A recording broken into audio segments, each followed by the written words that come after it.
Продолжаем эфир телеканала новостями к этому часу. В студии Василий Радченко и коротко о главных событиях. Цифровизация региона продолжается. В этом году к высокоскоростному интернету подключат более 500 социальных объектов. Якутию снова впишут в историю покоренных вершин. Безымянную гору намерены покорить альпинисты компании «Якут-Уголь». В Алтае прошли гонки на северных ездовых собаках. В упряжках можно было увидеть и якутских лаек.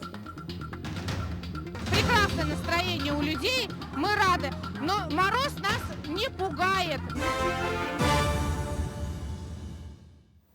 Британский штамм коронавируса все равно придет в Россию. Об этом заявил врач-инфекционист Евгений Тимаков. По его словам, сейчас вирус настолько видоизменяется, что первоначального штамма уже нет. Теперь циркулируют совершенно другие подвиды, и британский штамм все равно к нам придет.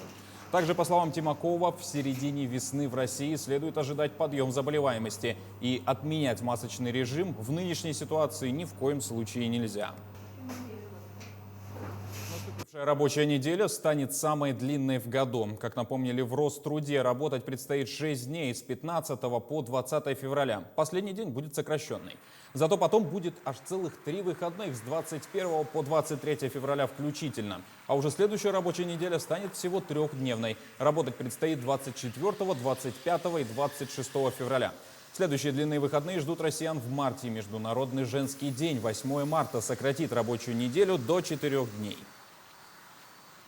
Свыше 500 соцобъектов подключат к интернету в Якутии в 2021 году. Об этом сообщили в Мининновации региона. В 2020 в рамках нацпроекта «Цифровая экономика» к сети подключили 406 соцучреждений, 151 образовательная организация, 87 фельдшерско-акушерских пунктов, 114 органов местного самоуправления, 48 пожарных частей и 6 органов Росгвардии. В 2021 году начнется строительство Волжда, Момского и Верхнеколымского районов с дальнейшим подключением Среднеколымского и Нижнеколымского. Так будет обеспечен доступ к интернету еще 512 социально значимых объектов. Более 65 тысяч кубометров снега вывезено на полигон в Якутске. Его доставляют со всего городского округа Якутдорстрой, управы города, управляющие компании, а также частные лица. Об этом сообщили в мэрии города. Накануне закончилась первая неделя трехмесячника благоустройства и очистки. Снежный полигон оснащен 4 степенями фильтрации для того, чтобы талая вода в последующем не содержала мусора. Теплые остановки в столице Якутии намерены оснастить оповещателями о прибытии автобусов. Об этом также сообщили в мэрии города. Оборудование будет установлено для того, чтобы пользование общественным транспортом стало удобнее, в частности для незрячих и слабовидящих пассажиров, говорится в сообщении. Для этого доработают и программу «Умный транспорт». Кроме того, оповещатели появятся и в салонах самих маршрутных автобусов. В Якутске появится IT-сквер. Им станет сквер Московский возле здания мэрии. Об этом сообщил исполняющий обязанности главы города Евгений Григорьев. В рамках капремонта проспекта Ленина будут реконструированы общественные пространства. Так, сквер Московский станет IT-сквером.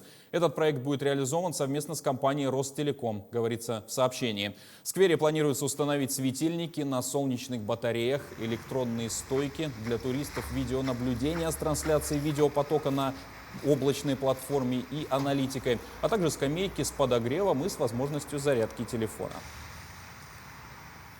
Компания «Алмаздортранс» переобувает автопарк в новую резину. На предприятии отказались от линейки привычных производителей, провели анализ. Теперь шины для автобаз закупают по новому показателю. Качество измеряют в рублях на километр. Олеся Васюва продолжит.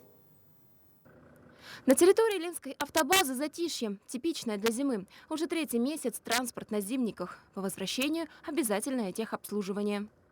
Отправиться в ремонт после долгого рейса по зимникам для транзитного транспорта – нормальное явление. Техника мороза не выдерживает, больное место – колеса. С 2019 года в «Алмаздортрансе» искали лучшие шины для своего автопарка. О том, что качество колес бывает разное и что шины – это расходный материал, знают здесь, в шиномонтажном цехе.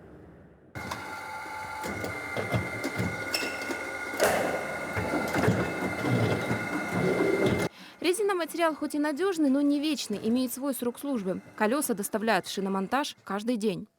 То перебывает, то ремонтирует. Так что без работы не сидим. Зимой в основном из-за мороза не выдерживает, лопается. Ну а летом металлолом, камни по трассе. И вот наглядный пример. Машина ходила в рейс в 50-градусный мороз. Резина просто потрескалась. Так что покупка шин – постоянная статья расходов в автобазах.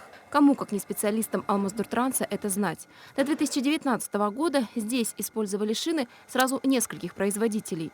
Разной ценовой категории, разной ходимости. На предприятии начали искать единственный лучший вариант.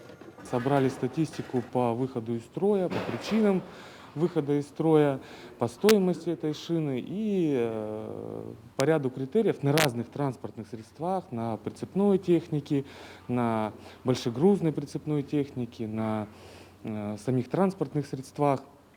И вывели как раз вот этот критерий рубль на километр. Показатель – соотношение цены и качества резины. По этому критерию Алмаздортрансу подошли два вида шин. Одни оптимально показали себя на самих тягачах, другие – на прицепах. Сейчас на предприятии запустили процесс выравнивания. Докатывают старые шины, параллельно закупают новые. Сколько потребуется времени, чтобы переобуть весь парк, пока неизвестно. А получилось ли сэкономить, посчитают в конце года. Олеся Васева, Олег Соснин, телеканал «Алмазный край».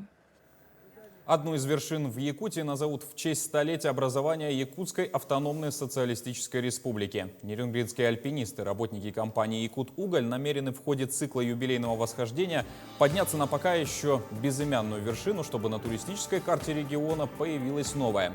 Проект объединяет в себе историческое прошлое, вписывает регион в мировую историю восхождения и создает новый современный бренд, позволяющий привлекать внимание людей к Якутии. В московском метро запустили ролик о якутском кинематографе. Он посвящен выпуску специального номера журнала «Искусство кино», который полностью состоит из материалов о фильмах и режиссерах из нашей республики. Каждый пассажир столичной подземки сможет узнать о том, как зарождалась индустрия кинематографа в Якутии, какие картины пользуются большим успехом и каких международных и российских побед уже добились картины, снятые на якутском языке. Мы сделали множество проектов, связанных с якутским кино. Один из самых крупных и важных для нас, конечно, специальный номер, посвященный якутскому кинематографу, который выйдет уже в середине февраля, и можно будет его купить на нашем сайте с доставкой онлайн, в том числе и в Якутию. Этот номер посвящен якутскому кино мыслями не только ведущих российских кинокритиков, но также профессионалов из Якутии. И вместе они составили такой альманах, путешествующий в историю якутского кино, в его становление и в нынешнее состояние. Победители чемпионата по настольным играм определили в Якутии. В спортивном комплексе «Мадун» завершился лично командный чемпионат среди мужчин, женщин и ветеранов. По итогам 4 видов в первой группе чемпионом стал Уалан Оконешников из Якутска. Большая конкуренция была среди женщин до 1981 года рождения. В этой возрастной группе победу завоевала Нюргуяна Данилова из Верхневилюйского района. Во второй группе лидировали спортсмены из Намского и Верхневилюйского районов. В третьей группе чемпионами стали сунтарцы. В командном зачете уверенную победу одержала команда из Вилюйского района. На второй позиции расположилась команда из Сунтарского, на третьем – спортсмены из Якутска. Всего в чемпионате приняло участие 120 игроков из 13 команд. Сын шестикратного победителя игр Дыгына Николая Дьяконова выиграл Кубок чемпиона по многоборью. 20-летний Вячеслав показал превосходные для своего возраста результаты в турнире при высочайшей конкуренции.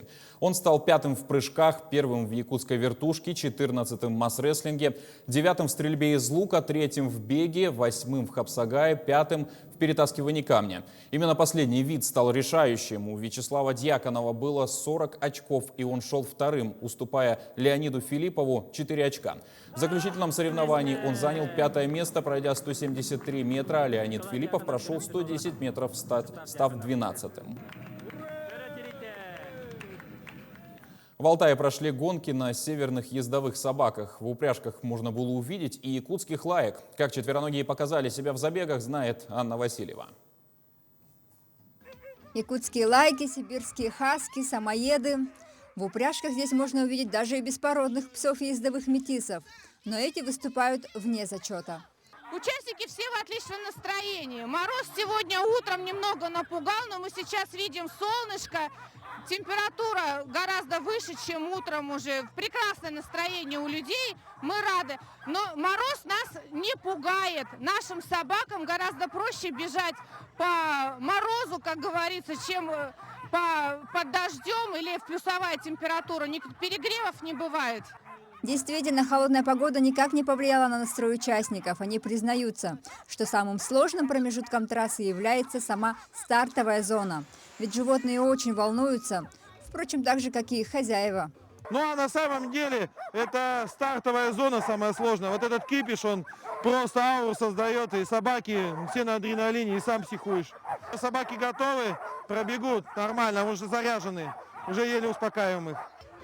На одном дыхании пролетели сразу две гонки. Одна спринтерская «Алтай-драйв» на 3 километра, и вторая большая. Для этой гонки даже придумали звучное название «По седому Алтаю».